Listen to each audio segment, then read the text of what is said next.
भगवती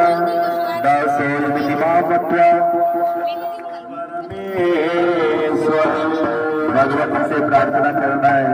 ये कहते अपराध सहस्राणी क्रियते हृदयमया सोयमिति मां मत्वा क्षमस्व परमेश्वरी की हे मां।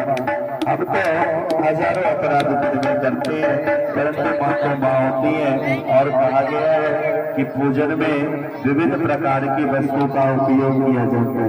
जितना सामर्थ्य हो, पंडित जी भी कह रहे थे कि अपने सामर्थ्य के हिसाब से दान अवश्य करना चाहिए। क्यों करना चाहिए? तो कहा गया है कि दान की गतियां कितनी है? 3 है। धन की जो गति है वो 3 बताया गया है। प्रथम उत्तम दान ही है, मध्यम भोग और तृतीय नाश होता है। इसीलिए धन का जो है ना वो दान करना चाहिए। और वैसे भी शास्त्र में 10% दान का विधान है। और दान देने से धन की शुद्धि हो जाती है। इसलिए सबसे पहले अगर हमारे मतलब एक दिन का 100 रुपये है ना, तो उसमें से 10 रुपये अवश्य दान करना चाहिए। तो होगा क्या? तो धन की शुद्धि होगी। दूसरा भोग है, जितनी सांसारिक वस्तु है उसका आप उपभोग कर सकते हैं। नहीं तो तीसरा नाश है। इस धन को कोई यहाँ से लेकर के नहीं गया। कहते पंडित जी ने पिछले दिन भी बताया था कि धनानि भूमो पशवस्य गोष्ठे भार्या गृह द्वार जन श्वसाने देह शिताया परलोक मार्गे कर्मानुगो गच्छति जीविका। तो धन को कोई लेकर के नहीं जाता है, अपने कर्म को लेकर के जाता है।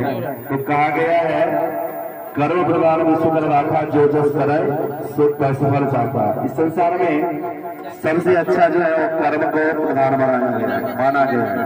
इसलिए पंडित जी अभी कह रहे थे कि आपने इधर भी दान करना है और मंदिर बनाने के लिए भी दान देना है। और जितना हो सके गणना नहीं करनी है। यज्ञ में दान की गणना भी का विधान नहीं है। जितना हो सके, जितना सामर्थ्य है उस प्रकार से दान करना चाहिए।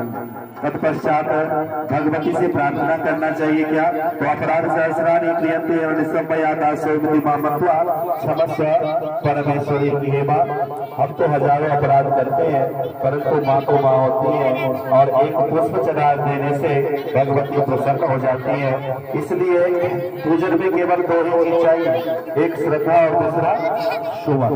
तीसरा कुछ हो ना हो उसका कोई मूल्य नहीं है। लेकिन अगर 2 चीज ना होना तो जितना बंदी बड़ा यज्ञ हो सब डिस्फल हो जाता है। अगर प्रेम नहीं है, श्रद्धा नहीं है, तो किसी प्रकार का पूजन